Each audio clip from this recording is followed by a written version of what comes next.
Shalom, selamat pagi jemaat Tuhan. Berjumpa kembali dalam doa pagi online. Bapa, lembutkanlah hatiku. Bapa, lembutkanlah hatiku untuk dapat lebih mengasihi-Mu. Bapa, bentuklah diriku untuk dapat menjadi saksi-Mu dan mengerti rencana-Mu di dalam hidupku. Jadikan aku semakin indah di hadapan-Mu. Terima kasih Yesusku, terima kasih Yesusku. Puji syukur hanya bagi Tuhanku. Terima kasih Yesusku, terima kasih Yesusku. Puji syukur hanya bagi Tuhanku.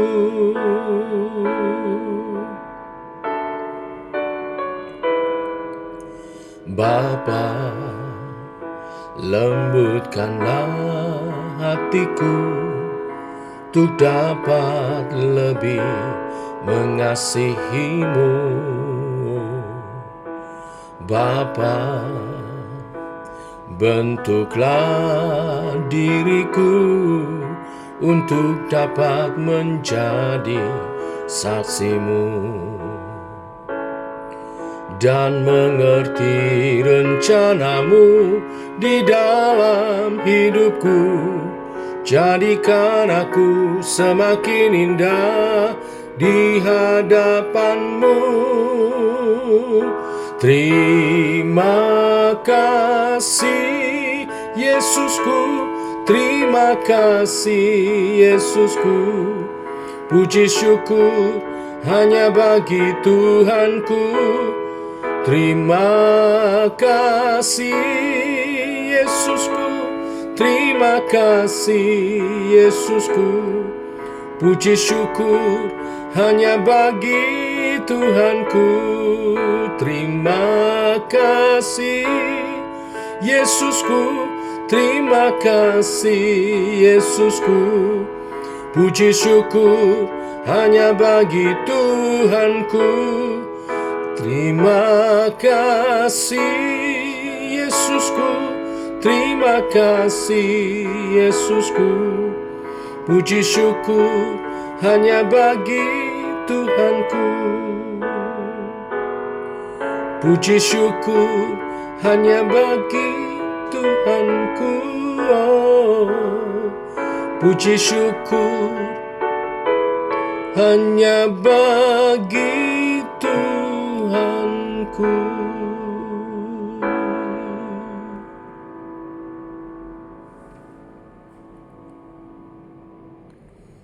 Tiba waktunya untuk kami merenungkan firman-Mu. Firman-Mu lah suluh dan terang bagi jalan kami. Berfirmanlah Tuhan, terangi jalan kami, tuntun langkah kami, seturut kehendak-Mu. Dalam nama Tuhan Yesus Kristus. Amin. Bapak Ibu, kita lanjutkan renungan kita pagi hari ini. 1 Korintus pasal 11 ayat 2 sampai dengan yang ke-16. Demikian firman Tuhan. Aku harus memuji kamu, sebab dalam segala sesuatu kamu tetap mengingat akan aku dan teguh berpegang pada ajaran yang kuteruskan kepadamu. Tetapi aku mau supaya kamu mengetahui hal ini, yaitu kepala dari tiap-tiap laki-laki ialah Kristus. Kepala dari perempuan ialah laki-laki dan kepala dari Kristus ialah Allah. Tiap-tiap laki-laki yang berdoa atau bernubuat dengan kepala yang bertudung menghina kepalanya. Tetapi tiap-tiap perempuan yang berdoa atau bernubuat dengan kepala yang tidak bertudung menghina kepalanya, sebab ia sama dengan perempuan yang dicukur rambutnya. Sebab jika perempuan tidak mau menudungi kepalanya, maka haruslah ia juga menggunting rambutnya. Tetapi jika bagi perempuan adalah penghinaan bagi rambutnya digunting atau dicukur, maka haruslah ia menudungi kepalanya. Sebab laki-laki tidak perlu menudungi kepalanya, ia menyinarkan gambaran dan kemuliaan Allah. Tetapi perempuan menyinarkan kemuliaan laki-laki, sebab laki-laki tidak berasal dari perempuan, tetapi perempuan berasal dari laki-laki. Dan laki-laki tidak diciptakan karena perempuan, tetapi perempuan diciptakan karena laki-laki. Sebab itu perempuan harus memakai tanda bahwa di kepalanya oleh karena para malaikat. Namun demikian dalam Tuhan tidak ada perempuan tanpa laki-laki dan tidak ada laki-laki tanpa perempuan. Sebab sama seperti perempuan berasal dari laki-laki, demikian pula laki-laki dilahirkan oleh perempuan, dan segala sesuatu berasal dari Allah. Pertimbangkanlah sendiri, patutkah perempuan berdoa kepada Allah dengan kepala yang tidak bertudung?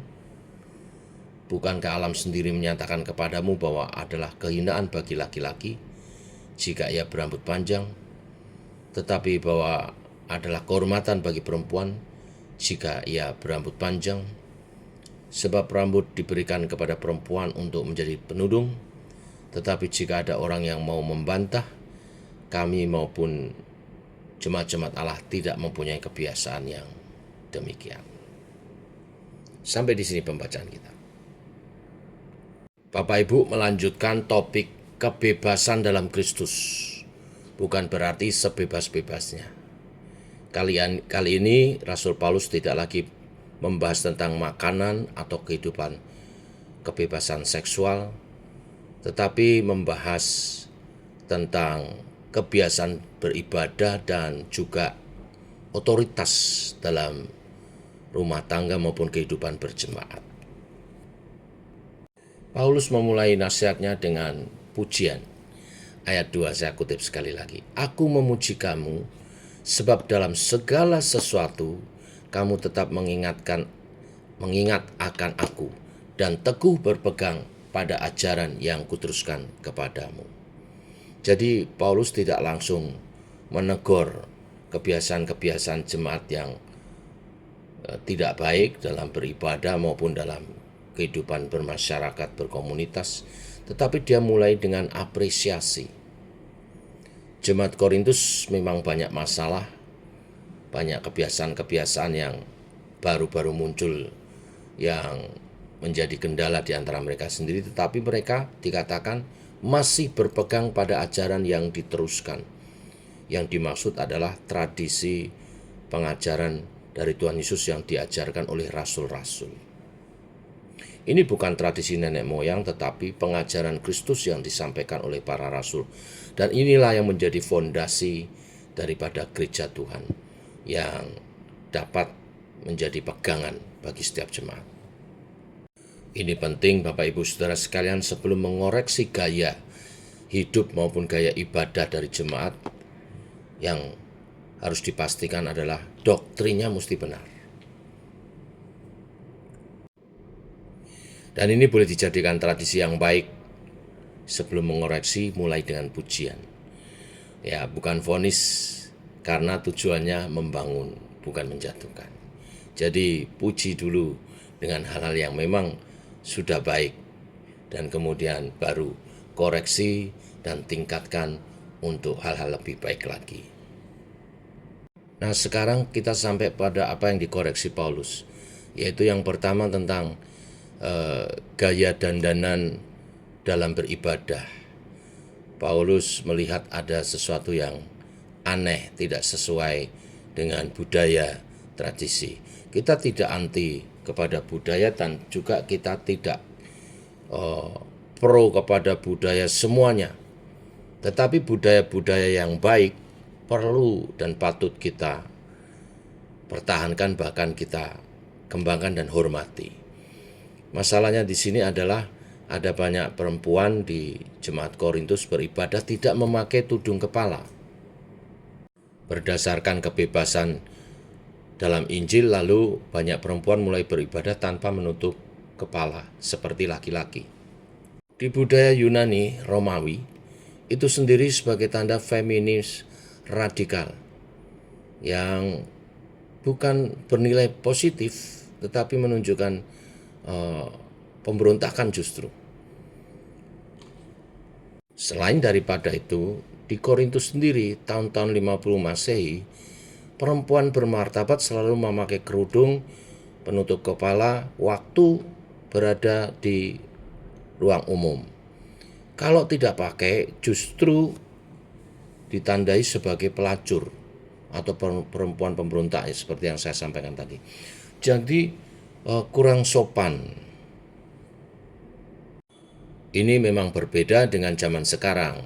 Tidak berarti kita mesti menerapkan semua jemaat perempuan gereja harus berjilbab gitu ya. Tidak. Ini sekali lagi ada unsur budaya. Tapi zaman itu budaya wanita memakai kerudung, ya itu budaya kesopanan dan itu bagus. Makanya Paulus mengingatkan hal itu. Mestinya perempuan datang beribadah ke gereja itu memakai kerudung dengan pemahaman kesopanan, budaya kesopanan. Hal kedua yang Paulus coba luruskan adalah otoritas di dalam gereja maupun rumah tangga dan juga komunitas Kristen. Jelas-jelas setelah berbicara tentang tudung, Paulus juga berbicara tentang otoritas. Saya baca sekali lagi beberapa ayat ya, ayat 3. Tetapi aku mau supaya kamu mengetahui bahwa kepala dari tiap laki-laki ialah Kristus. Kepala dari perempuan ialah laki-laki dan kepala dari Kristus ialah Allah. Ini bicara tentang otoritas. Paulus ingin meluruskan, walaupun di dalam Kristus kita semua dipandang sama, pria dan wanita, laki-laki dan perempuan, tetapi dalam kehidupan kita bermasyarakat, untuk menata kehidupan dengan baik, itu ada otoritas, di mana kepala rumah tangga itu laki-laki, suami. Maka dikatakan kepala dari perempuan itu laki-laki. Tetapi laki-laki juga tidak boleh semena-mena kepada perempuan, kepada anak-anaknya. Karena kepala daripada laki-laki adalah Kristus. Dan kepala dari Kristus adalah Allah. Kalau Kristus yang adalah Allah juga menundukkan diri kepada rencana Bapanya, otoritas kealahannya, maka kita juga belajar menundukkan diri dalam otoritas di atas kita. Walaupun di dalam Tuhan kita memiliki kebebasan dan dipandang sama, untuk keteraturan maka kita mesti menghormati otoritas di atas kita. Demikian wanita harus menghormati laki-laki, suaminya. Tetapi suami-suami harus menghormati Kristus dengan melakukan tugas tanggung jawabnya, mengasihi istri dan anaknya, dan bertanggung jawab atas kehidupan mereka. Kita mendapat teladan yang luar biasa dari Tuhan Yesus Kristus, di mana Dia mentaati rencana Bapa atas kehidupannya. Dan kita menerima semua anugerah itu di dalam Kristus. Demikian seharusnya kita juga menghormati otoritas di atas kita. Mungkin lebih saya kembangkan. Kalau dalam rumah tangga, anak otoritas di atasnya adalah orang tua. Ada mama, ada papa. Tapi istri otoritas di atasnya ada suami. Suami otoritas di atasnya ada Kristus. Nah, demikian juga dalam kita bekerja, dalam kita bermasyarakat. Tuhan taruh otoritas-otoritas di atas kita. Semua harus kita hormati supaya kehidupan kita dalam keteraturan. Jadi inti firman Tuhan pada pagi hari ini adalah kesopanan dan keteraturan. Itu nilai dalam Kristus juga. Demikian kebenaran firman hari ini, biarlah menjadi berkat bagi kita semua untuk hidup berkomunitas dan jadi berkat. Tuhan memberkati. Mari kita berdoa. Bapa, kami mengucap syukur oleh kasih dan anugerah-Mu, rahmat-Mu baru.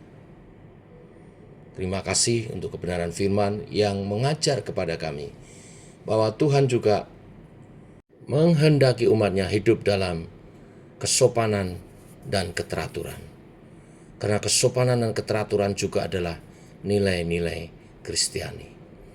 Tuhan Allah Roh Kudus, bimbinglah kami oleh kebenaran firman yang telah kami dengar.